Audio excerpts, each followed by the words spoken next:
That was a page.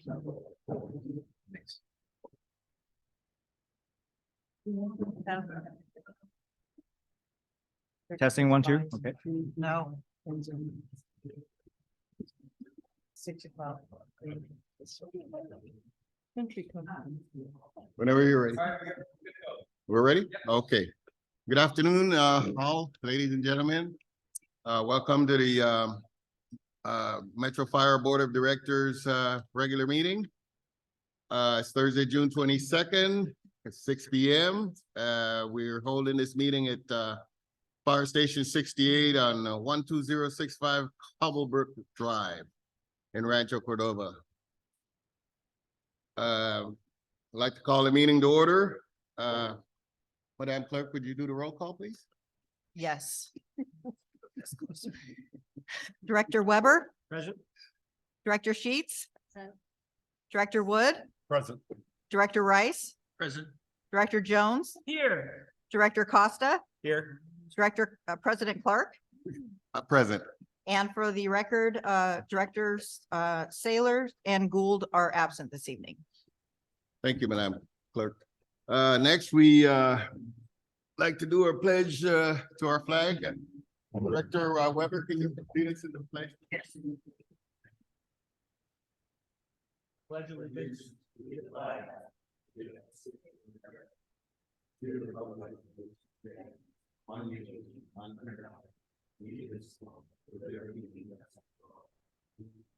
Thank you, Director.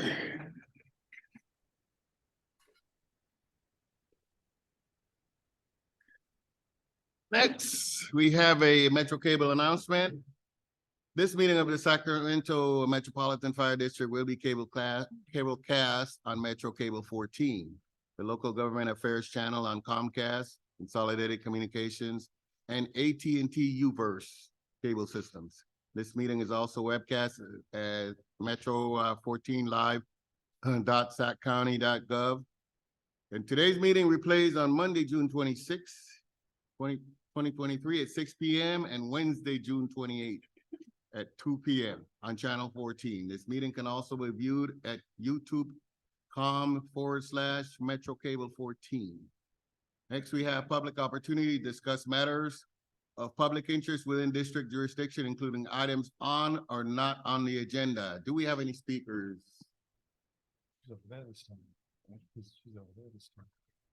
I have not received any speaker cards, but Art will be checking the Zoom. Right. Zoom attendees, you now have the opportunity to speak to the board members. If you'd like to raise your hand, I will give you an opportunity to talk. No response. Hearing none, we move on to consent items. We have, oh. All right, and that a little interruption. There'll be more.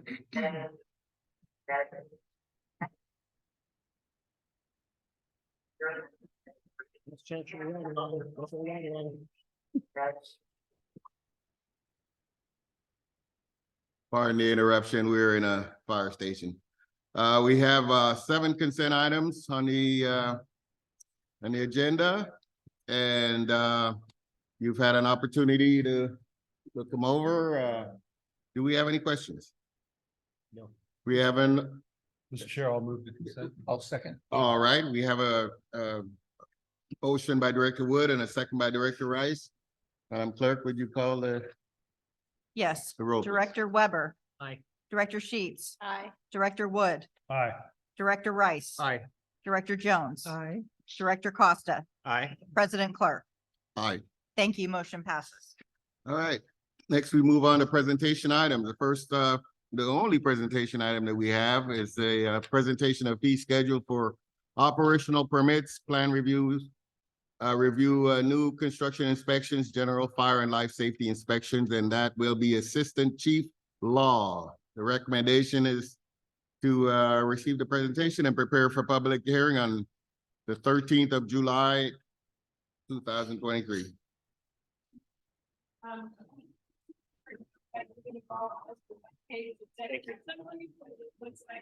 Thank you, Chief.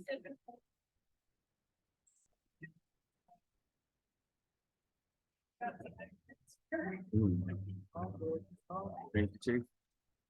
Any of that was important. If we couldn't hear anything down here.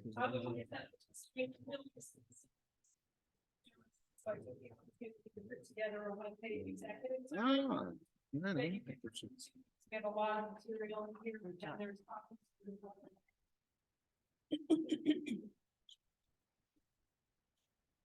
So, good evening, directors. I'm Barbie Law. I am the fire marshal. With me tonight, I have Deputy Fire Marshal Amy Nyren and MBS Consulting, Lauren Guido and Nicole Kissam.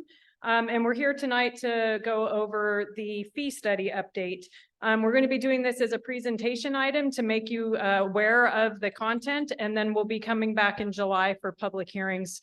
Tonight, I am looking for some policy direction from the board as to what direction you would like to see us go and the appropriate amount of cost recovery for these services. So one thing before I turn it over to NBS, I think that's important to know is that we have not updated our fee schedule and done a full analysis since 2015. So we had our ordinance 2015-2 was the last time the schedule was fully analyzed and updated. And then in 2016, we did have a resolution to adopt a 2.6% CPI. And that was supposed to be done annually thereafter, but that has not occurred. So we haven't really updated since 2016. Since that time, we've actually adopted 3 revisions to the fire code. So the 2016, 19, and 2022 fire code. And every time we have an update to the fire code, that brings new inspection and permitting requirements typically, as well as the need to delete some things because services change based on the changes in the law. Another item of importance to note is that in 2018, SB 1205 took effect, which increased our mandated inspections from just schools, public and private schools, to now include all hotels, motels, lodging houses, and apartments. So that represented a significant increase in workload that we are required to provide by law. And then obviously we all know that our costs for labor and expenses and supplies and services and training have gone up significantly since 2015 related to inflation and the ramifications of a global pandemic that we all experienced. So with that, I'd like to turn it over to NBS to go over the study with you. And then we'll be here to take any questions that you have after that.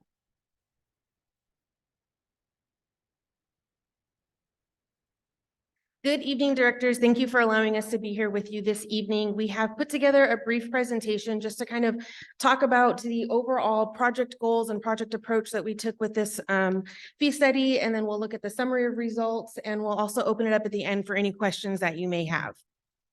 So to start us off, really the main project goals in anytime we do a fee study is first to understand the full cost of providing the services.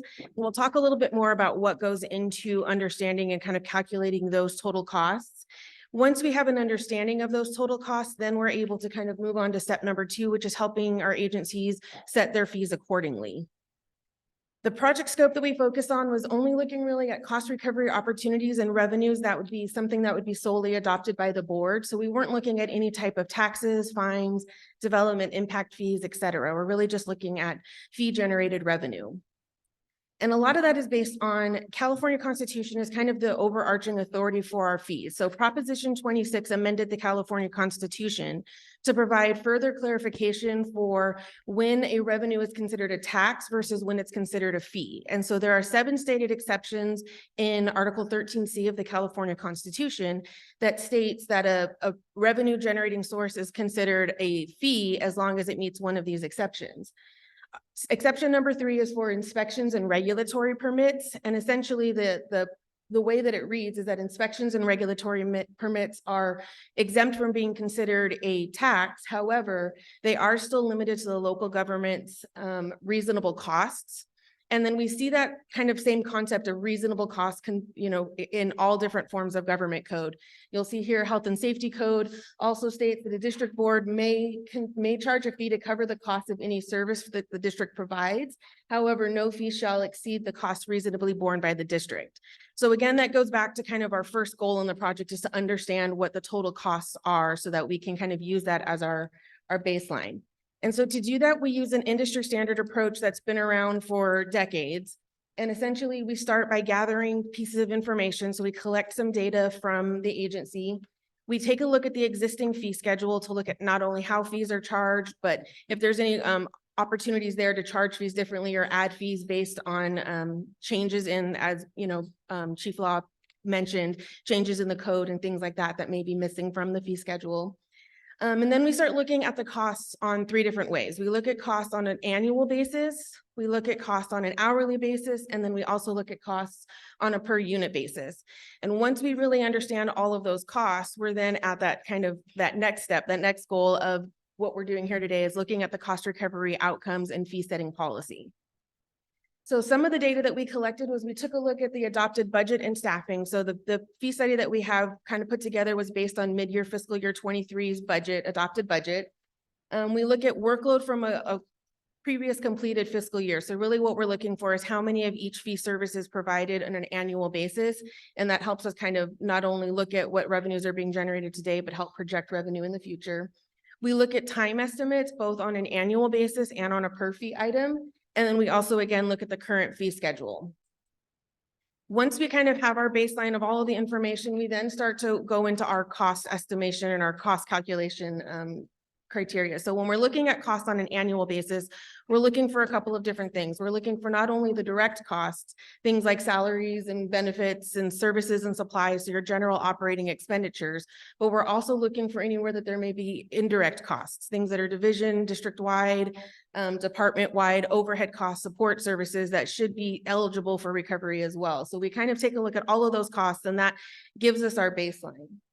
Once we have all of those costs calculated, we're then able to divide those costs by the total hours that are available for staff to provide services, and that helps us determine what the hourly rate or the hourly cost analysis would be.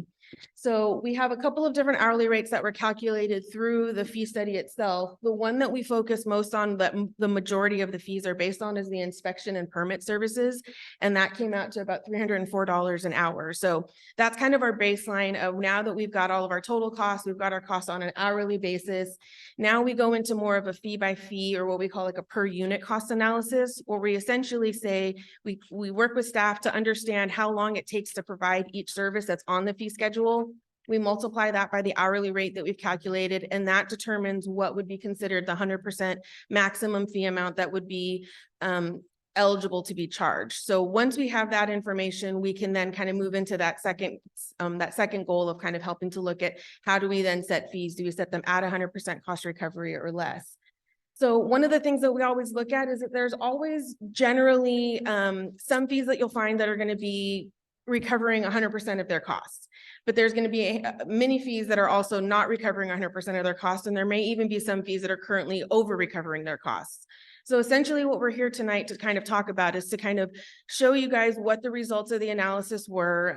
As Chief Law mentioned, the fees haven't been looked at in, since 2015, 2016. So there's a lot of areas where right now where you see that red arrow, that may be something that could be potentially general fund subsidies that are being provided. And so what we want to understand is, or help you guys understand, is what is that subsidy looking like today, and how much of that funding gap do you want to close by increasing your fee generated revenue?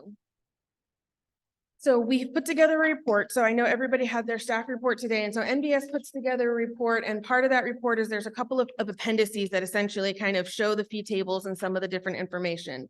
In Appendix A is where you're going to see the results of the fee study. So there's a couple of different columns that will really help you kind of hone in on some of these concepts.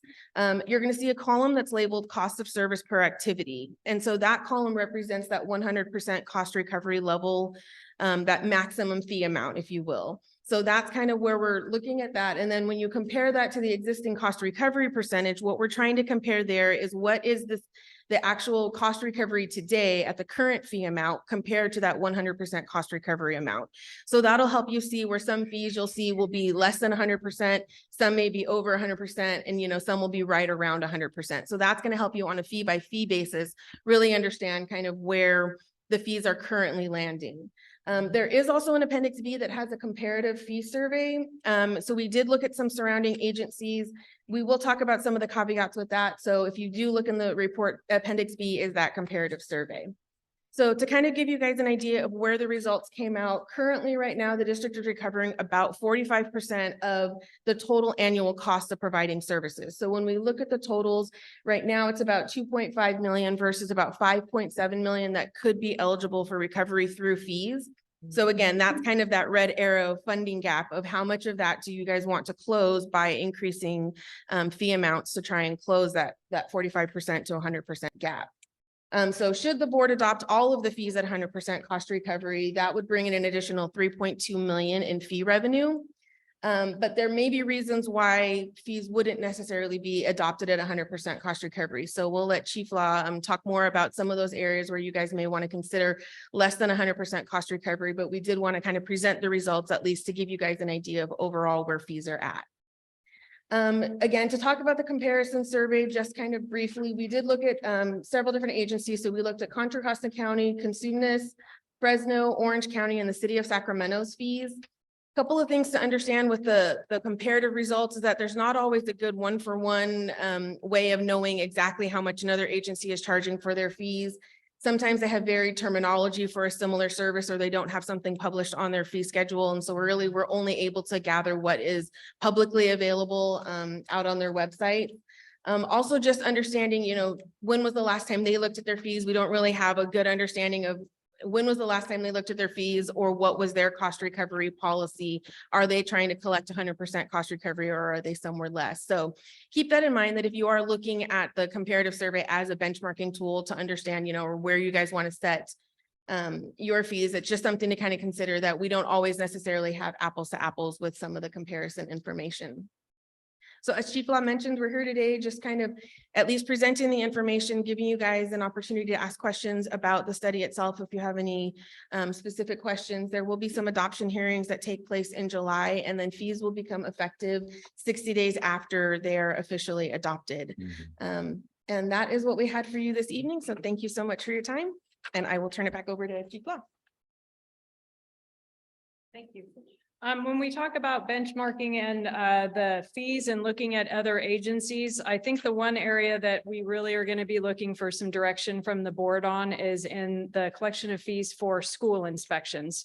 The last time we adopted an ordinance, we were not mandated to inspect the schools, and that has changed since then. In 2018, now we are able to recover the cost of school inspections. We are currently, although you may not see it in that attachment B, our surrounding agencies are recovering the cost of school inspections. And you'll look at the workload on our schools. Those are dependent on the size of the school. We spend a lot of hours and time in that. Right now, the district, our current policy is to recover costs for private schools. We have not been recovering the costs for public schools, which is definitely the larger proportion of the workload that we do. So we would be looking at requesting and phasing in next fiscal year, so July 1 of 2024, to give the school districts the time to adjust their budgets as necessary, but looking to recover the costs for the schools. And we've changed how we would look at that by the size of the school, the student population, which directly relates to how long it takes us to complete that inspection.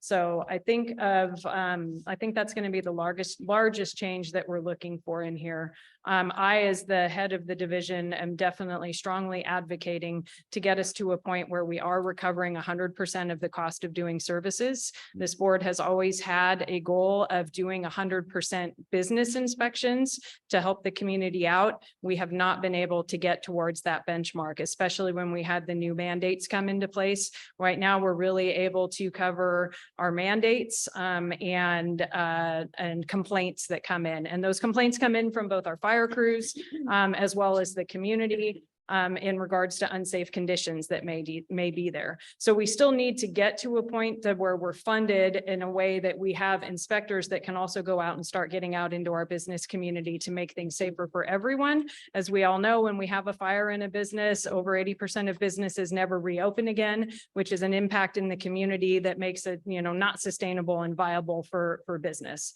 So that's really what I'm going to be looking for. And with that, I can take any questions that you have and hear your perspective and feedback on where you'd like to be. Okay, we have a couple questions. Director Rice, go ahead, please. Chief Law, you answered almost all of them, and I am with you. We should be trying to do 100% cost recovery. There's so many challenges to the budget and so many additional demands on service that we've certainly exceeded what our revenue stream is when it was made. So I fully support that. The second one was on the cost analysis. Did we do a cost analysis to the depth of going back 15 years when we did an audit of medic units for GEMT, and we included everything in there as part of that cost? Is our analysis that deep? And if it's not, I think we should, because we're selling ourselves short. And it would also give you some flexibility and some room to move when it comes to the value and being able to have consideration for different business types. But if we haven't done it that thoroughly, that would be an ask of me. Consider it. Yeah, that's a good question. I will tell you that the district has been working with NBS since the early 2000s on all of our fee studies. So they have all of the historical knowledge already. And myself and my staff, I locked them all in a room, and we literally went line by line by line through every fee that we are currently charging, with a deep dive analysis on how long it actually takes us to provide that service. I think when we looked at some of our previous fee schedules, there wasn't as strong of an understanding of all the things that needed to be taken into consideration. It's not just the amount of time it takes us to walk in the building and do the inspection. It's the amount of time that it takes to do that plan review, for us to get to the inspection. We also have re-inspections that we're doing. There's administrative staff time in assigning these inspections, maintaining the software programs that we use to track all of this. Vehicles to travel to and from, Yes. all of it. It sounds like you guys have done that. Thank you. Yes. Last Do you have one. anything that you guys want to add on that, or?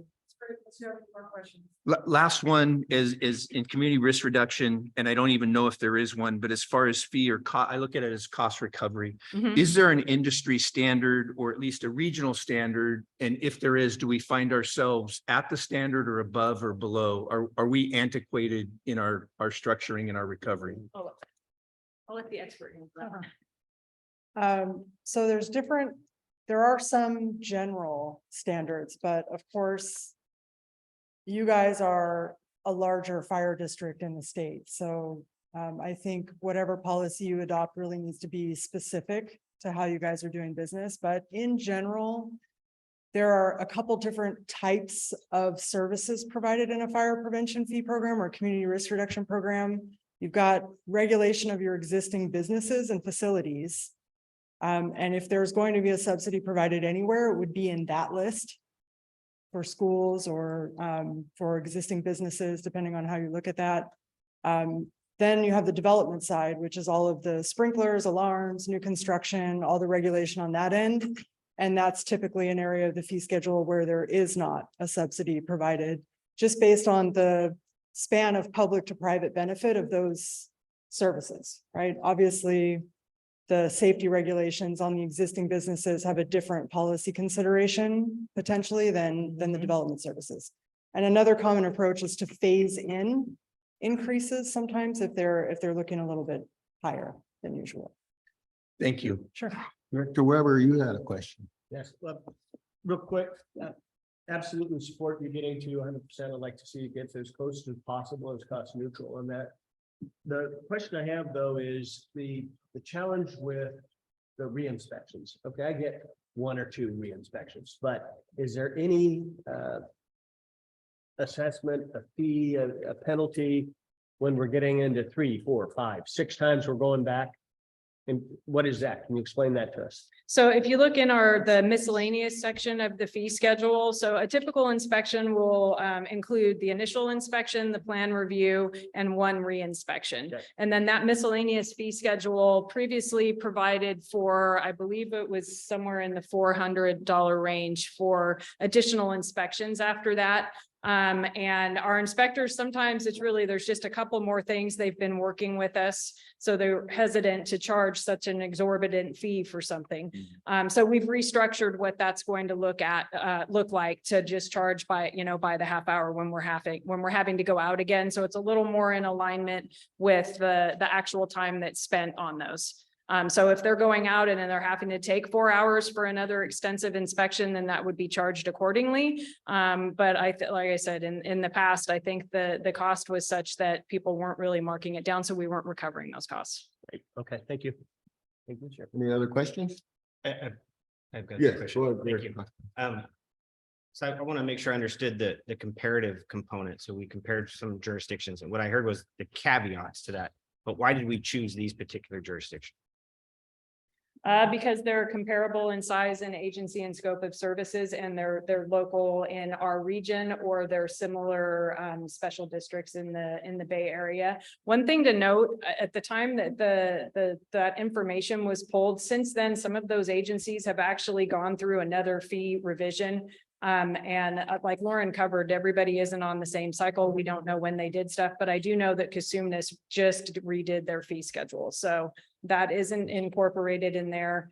I know that the city of Sacramento, I think, is showing not recovering costs on schools, but that's been updated. So it gets really challenging because of all the differences in how everybody captures their stuff in their work cycles and when they update, to make it really an apples to apples comparison. So we have information, but I wouldn't say that it's necessarily complete across the board. And at the end of the day, our costs to provide the service are our costs to provide the service. And we need to be looking at that and keeping that in consideration, I think. And then a decision was made prior to be at, I think it said 45%, or we're currently collecting at 45. That's just currently that wasn't a decision. That just is where we are. That's where we are currently. That's where we are currently with the fees as they are. Okay. We're doing the best in the miscellaneous section. The other two sections that we looked at were really under recovering our costs because the costs have gone up significantly. And as we talked about before, not really sure if we truly understood the time capacity that we were supposed to look at. MBS did a great job of educating myself and my staff as we're all coming into new positions. And I mean, we really spent the time and energy to put in and account for everything that it goes into to providing these services in the community. So just sorry, I just want to follow back up. So you mentioned the CSD and then the city has recently done an update. I think it'd be helpful just to know what that change was, because I think it would have an impact to what we're trying to accomplish. I mean, fully support recovering costs, but I just want to make sure we are as close as we can be, or we're comparing as close as we can be. And then a follow up to that, between now and when it comes back to the board, are there groups that we would go to talk that may be impacted by these fees? Yes. Seek their feedback? Okay. Yes, so we have a whole list of people. We always do outreach to our various chambers of commerce. Okay. Obviously, the school districts will have to be notified. We would reach out to the hospital council. We have 2 hospitals in our jurisdiction. I would say CALA. I looked at the list and I think there's some more outreach that we can do. That public noticing will go out, and I will work with Marnie to get contact for everyone so they've got access to the information and can be here to express their feedback and what they would like to see. Okay. So between now and then, we'll be Yes. reaching out to those groups. Great. Yes. Thank you. Mhm. So, but between now and July, right, we would have all that. Okay. We would be looking to have that first public hearing on July 13th. And the Perfect. second hearing would be your second meeting. So Perfect. in between those 2 hearings, if we get significant public input, that we need to make some changes, that would happen quickly in between those 2 meetings. We would republicly notice again any changes and then have that discussion with the goal of implementing the new fee schedule September 1. We will need some staff time to actually update the software programs to get all of the new information once we've sorted out what that's going to be. I just have one quick one. We have another quick question. for everyone. Can you notify us on email, phone, something on hearing dates of that? I don't remember the rest of the board, but I'm interested in that. It's your board meetings, your next, Oh, your, okay. your July board meetings, July 13 and 27. Very the good. dates. Thank you. All right. Yeah. Here in, Thank we have another question by Director Jones. Right, yeah, a couple of follow-up things here. My overall view is I really want to make sure that the small mom and pop business fronts are not overly impacted by this. Mhm. Now, I'm not sure if that's like 5% of what we do or 20%. And I noticed in here, there's a breakdown and it's per square footage of the one owner. How do you handle, or is there compliance when, let's say there are, in my district, for example, there's a section, there are 18 fronts, business fronts, and 8 are vacant. What happens? Is the owner still charged for fire safety issues there? So vacant businesses are not inspections, are not a routine inspection. They're retired in the system until we get an application or permits or, you know, change of use and somebody's moving back in again. And again, remember, we're not able to get out to all businesses right now. We are largely focused on new construction, and then code enforcement complaints and our mandate inspections under SB 1205. I want to get to a point where we can provide those business inspections and safety information to 100% of our businesses, but we're not there yet, but that has always been your goal. Okay, well, I was just concerned about the overall fire safety for a commercial strip. If a chunk of those businesses are vacant, you know, ne'er-do-wells, whatever you want to say, there's a lot of potential for public nuisance stuff going on. And we But do. we're not there yet because we don't Yeah. have the staff. We which is- don't, I understand. we're not, the staff that we have right now, the number of personnel that we have is sufficient for us to keep up with the mandates and the complaints that come in from both our fire crews and the community. I can tell you that we work closely with code enforcement when you're talking about nuisance properties. We do hear from business owners that are adjacent to businesses that may be having problems with our unhoused population breaking in or other problems. So we still do have that interaction, and then we have the ability to work with code enforcement and other partners Mhm. to identify the owner and get problems solved. But in regards to a regular inspection of a vacant business, that has not been a practice that at Metro Fire that we've had, Okay, so that if I I'm receive, aware of since I've been here. yes, ma'am. So if I receive complaints or something, it's the proper form is to follow through with local code enforcement, not necessarily the fire jurisdiction. Yeah, it depends on Okay. what the complaint is, but there's multiple partners that we work with regularly. No, to thank you get very stuff much. out to the right Just moving place. on here real quick, and I appreciate the time. I'm concerned about some size ranges. For Okay. example, on item number 6, it talks about carnivals, fairs, and special events. And is there any breakdown? You know, if you're gonna, I see the outdoor assembly for 1,000 people. Is there any, that might be a point of gradation, not gradation, but graduating fees depending on the size. Is there any subsection of 6? That, Do you guys have that in front of you right now? if it's in the report somewhere, I'll find it. Just tell me where to find it. Yes. And how it adds on every time. Oh, that's additional booths. But when you have your policy that when this combines with other permits that they might need, that they're charged on a quarter hour for each additional. right? Yeah, so Director Jones, there is, you'd have to look in one of the footnotes. So when we're talking about additional booths, we're talking about a large fair where you have a lot of vendors out. So you have the standard fee for that special event at $913 would be proposed. Once we get to a large outdoor event, we're looking at sometimes being required to actually have staff on scene the whole time. There's more plan review. It takes longer to do. So that's why that charge is higher. And then we also, if there's different permits that need to be pulled within a specific event, there's a different charge and it's in the footnotes. I don't have it. in front of Okay, me so right now, but give it's me a charged by number. the quarter hour. Give me a number of booths that are included in the 900 feet. Oh, Amy, none? No, there's no booths included in, But that's the Yeah. starting point. that's the And starting. so point. that you addition have takes to care get of the larger and events larger then- events. Yes. Got it. Sorry. Thank you. It wasn't No, no, mentioned. that's, thank you very much for that.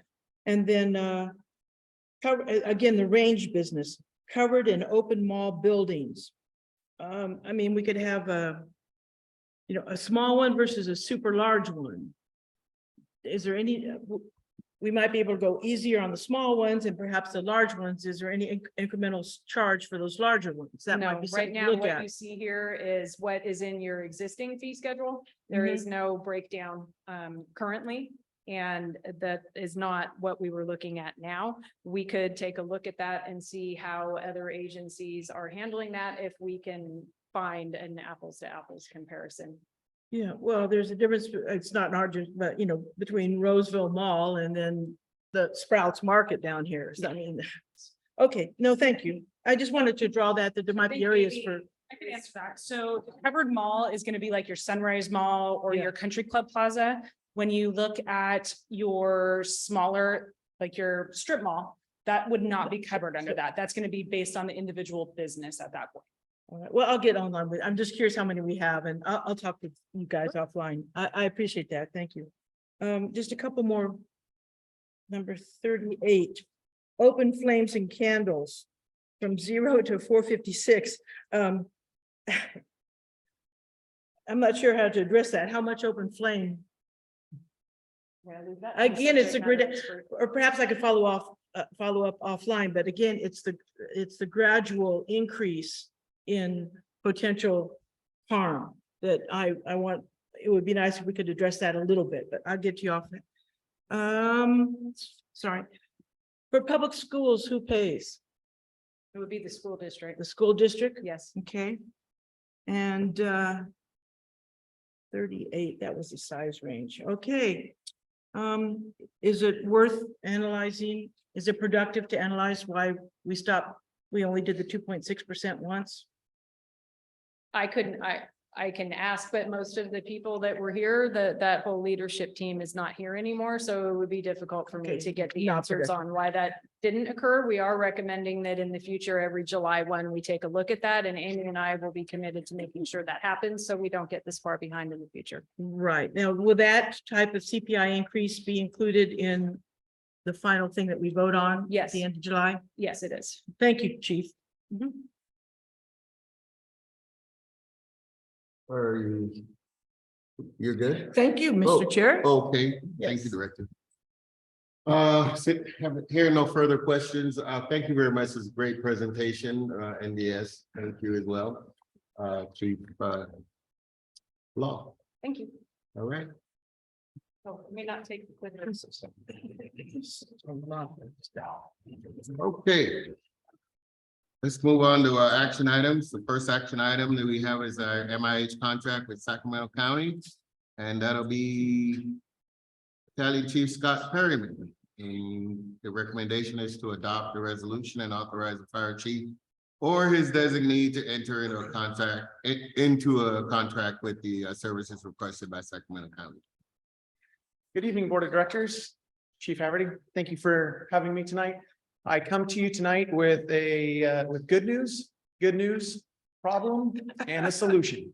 All right, we like- So let's start off with the good news. The good news is Mobile Integrated Health is going strong. In fact, we're on track to double the call volume that we did last year. So we're seeing a dramatic increase in our use, which means we have more and more stories of value that we're bringing to our Metro Fire citizens here.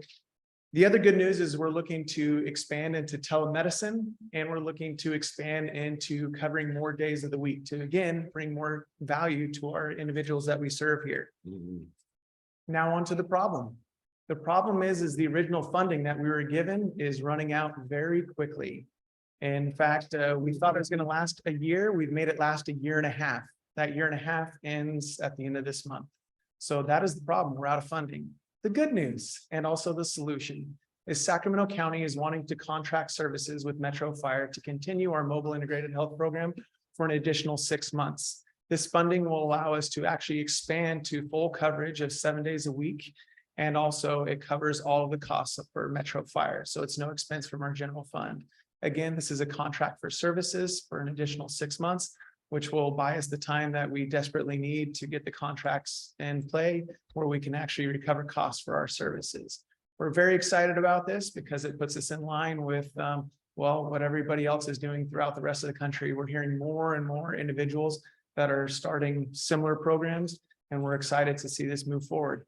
So our recommendation is that you authorize the fire chief or his designee to enter into a contract for services requested by Sacramento County. I'm ready for questions. Metro Fire leading the way. Absolutely. Do we have any questions? Hearing none. Thank you. Well, we gotta vote on this. We need, Hearing none, I'll entertain a motion. I'll move steps. And I'll be glad to second. Okay, yeah. Motion by Director Wood and second by Director Rice. And do a roll call. Madam Clerk, can you do it? Yes. Director Weber, Aye. Director Sheets, Aye. Director Wood, Aye. Director Rice. Aye. Director Jones, Aye. Director Costa, Aye. President Clark. Aye. Thank you. Motion passes. Thank you, Chief Perry. Good job. Second, item on the, action item is to nominate one board member for Special District Representative seat number 7 to Sacramento LAFCO Special Districts Committee. And the recommendation is to consider nominating one board member to Sacramento LAFCO Special District Committee. Director Jones, you're a member of we already have a seat on LAFCO.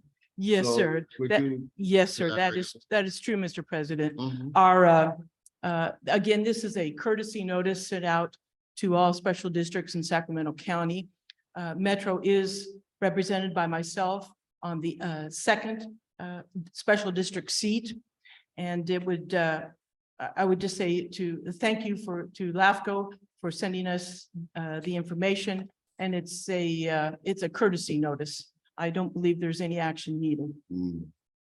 I don't believe that either. All right, well, that completes the action items. Next we go to reports. President reports, I have none. Fire chief's report, we have Aaron Chief Haverty. Let's see. Thank you, President Clark, esteemed colleagues on the board and my fellow members of the department. Tonight, we would like to welcome in some new hires. Jeffrey Sargent, hired as a fire investigator 2, effective June 12th. Caitlin Roberts, hired as an office technician in CRRD, effective June 12th. And we have some new reserve firefighters, which is kind of cool. Shane Boone, Romeo Cha, Sergio Rodriguez, and Noah Wilson. Those reserve firefighters joined us on June 10th. Our Human Resources Division is accepting applications for career development opportunity as a day assignment for MIH to work with Battalion Chief Perriman and others. The final filing date for that is June 29th at 4 p.m. And our Human Resources and many others in the department worked so hard on preparing candidates to take the battalion chiefs assessments and an exam. And I am delighted to announce that we have a list of 19 candidates for the job of battalion chief into the future. So that's a great list to have for the department. And I think the list that long shows the wonderful work on behalf of not only those members who worked diligently and over many months to prepare themselves, but also those who mentored them at the station level, at the battalion level, at the AC level and beyond. So they did a good job. As you are aware, we have a long weekend ahead of us. So we have 2 special board meetings this weekend for the fire chief interviews at our headquarters building. Saturday begins at 8 a.m. and Sunday begins at 1 p.m. Saturday will go all day, and Sunday I would plan on your time being there until 5:30 or so. We'll see how it goes. And this week we had a couple of sessions of reframing organization. So we're finally into our 4th frame, the symbolic frame, and that's going well. There are 2 sessions scheduled left, 2 sets of sessions in July and August on leadership. And I was honored to represent the department at the celebration of life for Battalion Chief John French. Chief French retired in 1990 from the American River Fire District. He began his career with the Arden Fire Department. When I was there were over 30 retired firefighters present. including Director Rice and his wife Liz, as well as a Metro Engine Company under Battalion Chief Reed's command. And I had a chance to speak with his wife Carol a few days ago, and she was just so appreciative of the turnout from Metro Fire. She also spoke of the time when John had his first seizure out in Lincoln. He was transported to hospital in Roseville. And Metro Fire was there with them, just standing by, ready to assist in any way possible. And although that was a number of years ago, it had a dramatic impact on the family and Carol herself. So I don't know who those members were, but they know who they are. And I'd just like to thank them on behalf of Carol and her children. So that concludes my report, sir. Thank you. Thank you, Chief. Do we have any questions from the chief? Okay. All right. Next, we go with administrative operations report, and that would be Deputy Chief Mitchell. Thank you, President Clark. Good evening, directors, Chief Haverty, and everybody here in the audience and virtually. Deputy Chief Adam Mitchell. A couple updates for you from operations. First off, starting with the vegetation management burn update. The Ilya Call and Preserve at Mather Vegetation Management burns, we just completed those recently. The burns were conducted across all three shifts, A, B, and C shift between June 9th and June 16th. Those were communicated to the public. For awareness, a total of 355 acres were treated. And we collaborated with Sacramento County Parks, Center for Natural Lands Management, and the Metro Fire Community Wildfire Preparedness Plan. The burns were really intended to restore the role of fire on the landscape, which helps us treat for noxious and invasive plants across that area. And then also reducing the wildfire threat across the community of Mather, just because we're removing the fuel before we have an issue out in those areas. And it also resulted in some really, really good training for our members that were out there. So I'd just like to say thank you to everybody involved, our collaboration, other agencies, and everybody that was involved in putting that training together. Secondly, Congressman Bera visited us on Friday, June 9th. A number of staff facilitated that visit and his staff at the Zinfandel Training Center to discuss the history, current use, and future plans for that area. Thank you to some of the directors that were there that day. It was well attended. Specifically, the congressman is moving forward with supporting a federal earmark to develop the EVOC portion of the training center project, which is good news for us.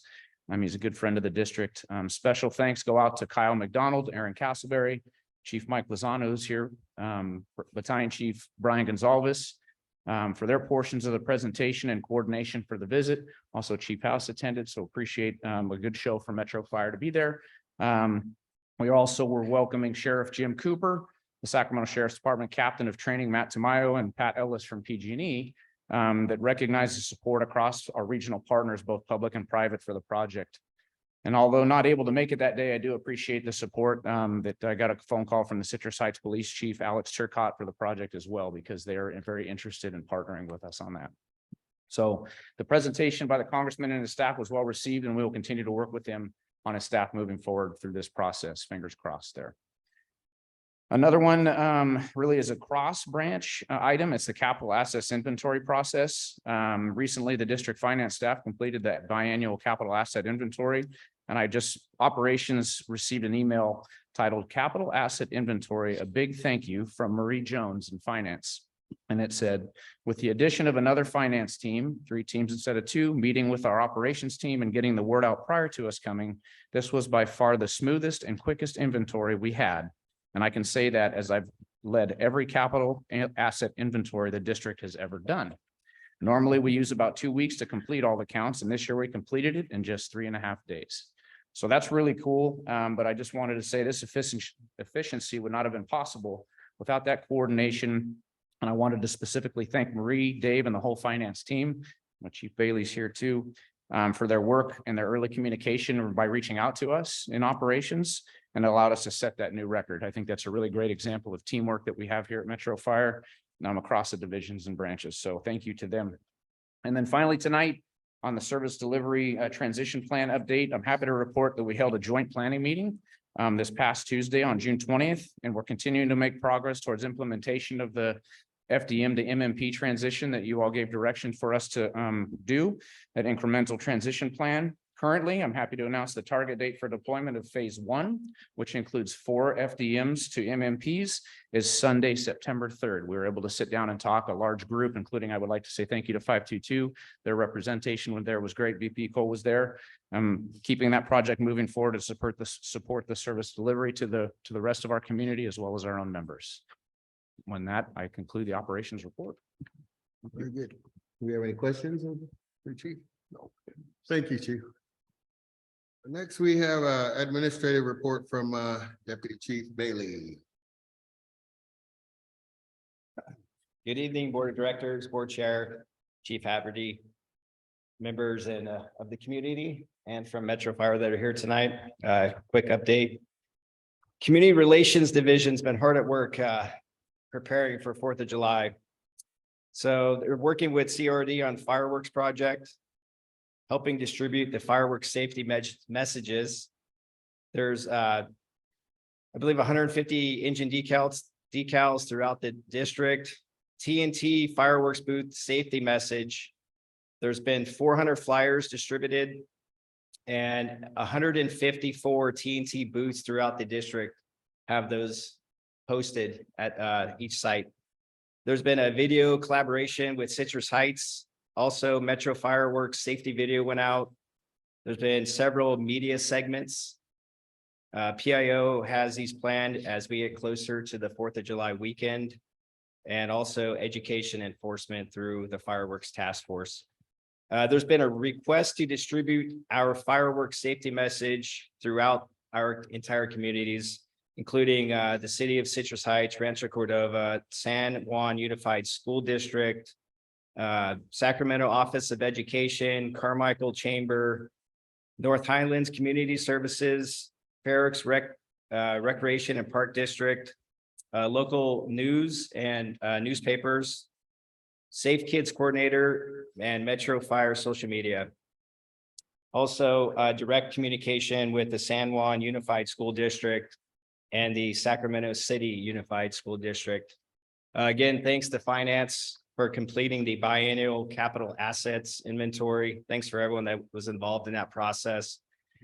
HR, we have one logistic technician that starts on June 27th. One office tech that's currently in backgrounds. They had interviews today for the administrative specialist. We have 2 vacancies for that position. And then again, congratulations to everyone, all 19 candidates that passed the BC test. You know, this process for many of them started possibly 2 years ago or even prior to. This is the largest list that I recall in my 20-year career. So, you know, typically you get in between 5 and 10 candidates that have, you know, 19 that were successful. And I heard that each of them were very closely, you know, very 1 or 2% difference from top of the list all the way to the bottom. So that's a great success. We have 14 paramedics that are through background and 10 EMTs, and the academy start date for the MMPs will be July 10th. And then the last thing I just want to report to the board is I had an invite and I flew to San Diego. I attended the board meeting with FARA on June 12th. And President Chris Bernard nominated me to fill a director seat, and I was unanimously nominated or elected to be on the position for 2 years. So I will be representing Metro Fire for the next 2 years, serving as a director for FAIR. And I think this is a great opportunity for us. And I knew that we had discussions about a possibility of this happening if we went with FAIR as our insurance carrier, and they followed through, and it did happen on June 12th. So, and that's the end of my report. Oversight. Thank you. We don't have any questions for Chief Bailey? No? Congratulations, Chief, on your order. To the board. That's great. And I think I understand that Chief Wagman, you're gonna do Chief Wagner's? Okay, thank you. Yes. Good evening, directors. Barbie Law, Fire Marshal. I'll be covering the support services report for Chief Wagaman tonight. I have a couple of updates for you from our fire investigation unit and CRD last week. Deputy Fire Marshal Amy Nyren and I were at the Board of Supervisors meeting, doing a joint presentation with the Sacramento Sheriff's Office as well as Sacramento County Code Enforcement on the enforcement plan for fireworks season. Chief Bailey covered a lot of the activities, but the presentation was very well received. I know we've had a lot of public interaction with a group called Residents Against Illegal Fireworks, and we've been working closely with them. And I'm really pleased to say that they were happy with the efforts that we've made. I know they've had some frustration in previous years. And the actual comments and feedback to the Board of Supervisors when we were done was that they have never received such a comprehensive and detailed report from Metro Fire. And so I think our efforts have really alleviated some of the fears and concerns in the community. We have been working very closely with County Code Enforcement on, as we receive complaints about fireworks use, making sure that the Sheriff's Department is aware to enhance controls, as well as County Code Enforcement sending out warning letters to those locations so that people are really getting the word out about the host liability ordinance that is in effect this year and the penalties that can occur from that.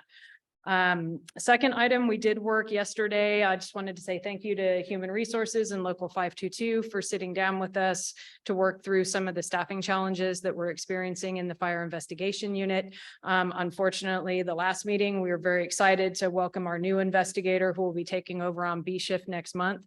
However, we've experienced another setback with 2 members having significant health issues that are not going to be able to work for a while is what we're anticipating. So to end on a positive note, Inspector Krista Aney completed her law enforcement academy yesterday. If you don't know Krista started in the single role paramedic program and worked for 6 years for us as a paramedic before transitioning and becoming a fire inspector. And her ultimate goal is to become a fire investigator. So she has been putting herself through post. She did experience some drawbacks during COVID. Her final class was canceled because of COVID. So I couldn't be more proud of Krista for working her way through. And it's just another success story with our single role program and a different path. There's more opportunities than becoming a firefighter. We actually are seeing Krista step up, and she will, effective next week, be able to start filling the role as an investigator run in one of the vacancies that we have for our investigator that is ill. So that will help bridge some of the gap. HR is expediting and working with us on getting her through her post background and to get her to a full investigator too. And myself and Amy and the rest of the CRRD team could not be more proud of Krista. She has really put in the effort and is a quality individual and is going to do a great job for us. So that's my report. If you have any questions. All right, thank you. Any questions? No. Thank you, Chief, once again. All right, finally, on the reports, we get to Local 522, BC Matco. Welcome back. Thank you and good evening. We would also like to congratulate the 19 battalion chiefs, coupled with the 22 successful company officer candidates. Those eligibility lists hopefully are going to yield some promotions here soon that will help us ensure that we keep our companies fully staffed coming through the summer months. It will also give us the tools to work people out of class and give them experience as other promotional opportunities develop. Coupled with the meeting that Chief Mitchell spoke on the deployment, we believe that there are a lot of factors in front of us that are going to help us sort of stabilize some of the staffing challenges that we've been experiencing for a couple of years now. We're not completely out of the woods, but we are working together to come with solutions and get people in the right seats. As you've heard in multiple divisions, there are so many opportunities for promotion and advancement and people testing and recruitments. And so we have great people joining the organization. We have great people moving up within the organization. So it's an exciting time. And that brings us to the big recruitment, as Chief Haverty had spoken to this weekend. It's a big weekend. I want to personally thank you on behalf of all 522 members in all divisions and firehouses for the time that a number of you have taken over the last months and really over a year to connect with the membership, to understand where the working men and women in Metro Fire sit. With this opportunity in front of us, we appreciate that you've taken some of your time to sit with us to hear that feedback, because I don't think the value of the feedback of of the men and women that make this place go can be overstated. So thank you very much for that time. Also, thank you for putting together a panel configuration that allows for stakeholders to be involved, and 522 is excited to be part of that this weekend. I know those are going to be long days. Saturday sounds like it's the longest on the schedule. Good news is there's a luau at the Links immediately following that, which is the Burn Institute's fundraiser out at Hagan Oaks from 7 to 11. So for everybody in the audience, all of you and anybody watching at home, I believe there are still tickets available. It goes to a fantastic cause. There's fire dancers and singing and beverages and food. So please, after a long day, come out and put your flip-flops on and do a little hula dance at the luau at the Links. And other than that, I'd just like to report that we do have a unit meeting also next week. June 30th, we'll be supporting a local business in Battalion 13, and we hope to have a lot of membership there, just talking about all of the things that we collectively are working on. With that, concludes my report, unless you got any questions. Do we have any questions for BC Clerk? Thank you, man. Thank you. Appreciate you. All right, next we go on to committee and delegate reports. Executive committee has to be determined. Communications Center JPA, DC Wagman, is anybody, well, the next meeting is at June 27th at 9 a.m. and they will report out at June 22nd, 2023 from June 13th meeting. Finance and Audit Committee, Director Wood. Yeah, thank you, Mr. Chair. The Finance and Audit Committee has not met since we last met. It will meet again on July 27th at 5:30. Thank you. Thank you, sir. Policy Committee, Director Costa. Thank you. Nothing new to report. Our next meeting is to be determined. All right, thank you so much. Next, we go to board member questions and comments. We'll start with Director Weber. I have no comment. Thank you. Thank you, sir. Next, we go to Director Costa. Thank you. Just want to say thank you to everybody in the division and for all the hard work and the preparation for 4th of July. And thank you for the opportunity to meet here at this beautiful station. Thank you. All right. Dr. Rice. I'd just like to take just a minute to remember Fire Captain Larry Swafford, who recently passed away. For those of you that didn't know Larry, he was certainly an officer and a gentleman. His last assignment was Old Engine 10. He was a fixture with Gary Gio as an engineer, and then Brian Cassidy, and then Tom Blount as a firefighter. And I remember one incident with Larry early in my career, riding an old arcade convertible grass rig. I think they're parade rigs now with Bob Sullivan driving, and both Bob and Larry are passed. But any members that are currently working in a fire station, men like that are who built this for you. And you know, Larry was a really good man and a good fire captain, and we'll miss him. And condolences to the Swafford family. Thank you, sir. Director Jones. Thank you, Mr. President. I'd like to say congratulations to all the folks who successfully got on all the promotional lists, captain and battalion chief. It's a really big deal, and I'm glad we had such a successful turnout. That's terrific. The visit with Congressman Ami Bera went very well. Thank you to the staff. They had to redo that thing about 3 times. So our staff with the lead of Kyle and Aaron, they just did a great job keeping that moving, and a very, very positive outcome. So I have my fingers crossed for our possible funding for that EVOP course out there. And lastly, a little something new, but it's old. On the 3rd Saturday in July, July 15th, is the successor to Epi's great race, known as the Great American Triathlon. There's still time to sign up. You can do it iron person, or you can do a team. And in the past, we have had several teams representing the different fire department districts.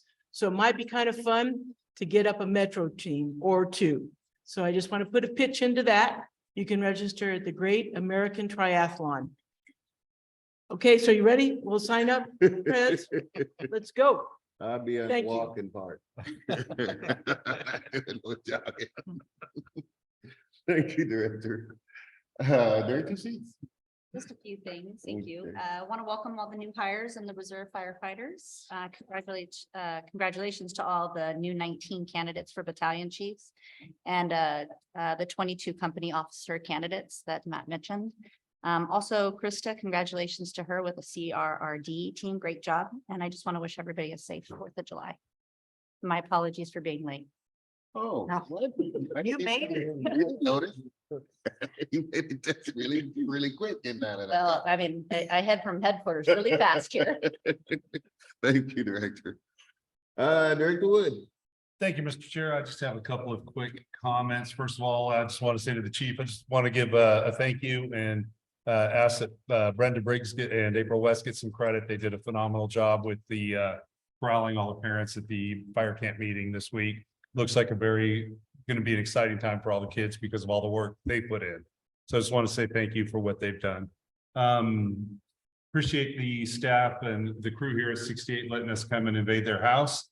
We wouldn't be able to do it without all the work that staff has done, Arthur and the IT division, Metro Cable crew, Marnie, all the work you've done. So, and logistics, all the people that help make this happen.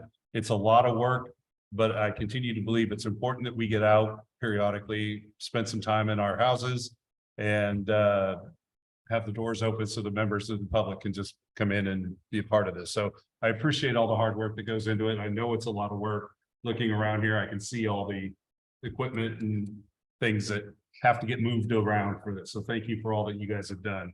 And Matt kind of stole my thunder from my regular message, but unfortunately, because the way the timing happens, people, the public won't get a chance to hear about the tropical fair, but there's no reason why everyone in this room can't be there on Saturday. I'll be there. Look forward to seeing y'all. Thank you. Thank you, Mr. President. Thank you, Director. Well, we've touched on all the topics pretty much. The only thing I would like to ask the public out there is to use safe and sane fireworks on the 4th of July. Let's keep the fires down. I would like to thank the fellows at 106, Station 106, C Shift for inviting me to dinner and having a, little conversation with them. Much appreciated. I also got an exciting ride and I invite every one of you and thanks to Chief House for setting it up at Station 65. I got a chance to ride on the river with the rescue boat and man, those guys are very skilled. They know that river like the back of their hand. We got nothing, and I include myself because I was hanging out with them. They gave us nothing but compliments and how, how they appreciate the crew. And we had some conversations with some fishermen out there and, it was very interesting. We also got a chance to look at the training on the bluffs. I mean, Metro Fire is so complete that I'm just so excited to have the honor to be a board director. And that's all I have. That's it for that. Next, really having no further business. The next, we have a special board meeting, as we mentioned, on the 24th at 8 a.m., a special board meeting the 25th at 1 p.m. and our next regular board meeting is July 13th at 6 p.m. Having no further business, I adjourn this meeting.